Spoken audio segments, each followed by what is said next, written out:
Grabe. Ang grabe.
Ay, baseball. Ikot pa, ikot pa.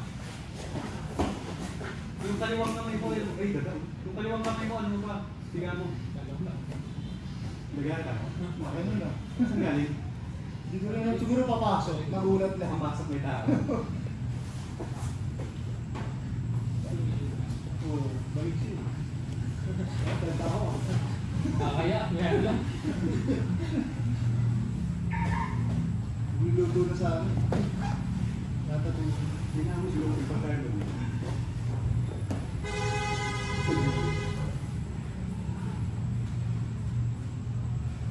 Wala na yung UFC, no? Sa SM. Wala. Parang ang bilis lang na wala yun.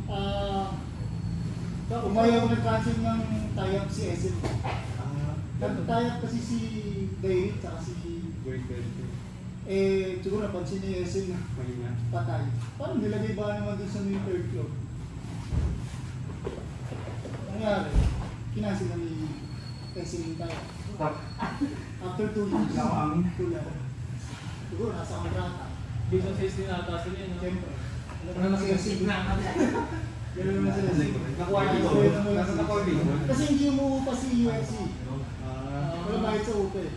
Pwede pala ganito sa SM. Pwede pala ganito sa SM. Nakikita tayo. Dapat nga yung golds kay Villar eh. Oo. Parang gusto mangyari ni David. Free of rent.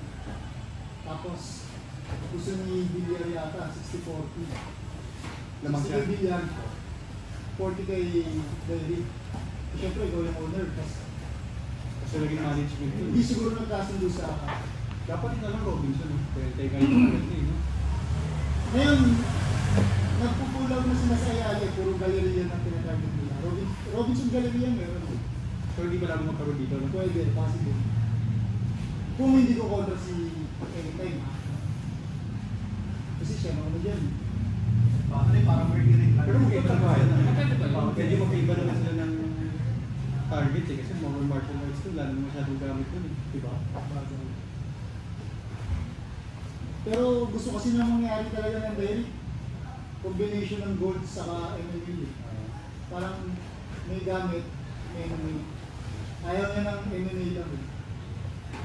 Saka magmumulta siya sa UFC America eh. Pag hindi niya na-target yung numbers of franchise. Balak ang habol sa ano eh. Hindi yan, namin si anak ng babae. Si sumali ng parang okay o yung Alam mo, may napagkakita sumali sa Pilipinas si... Pati ginawa niya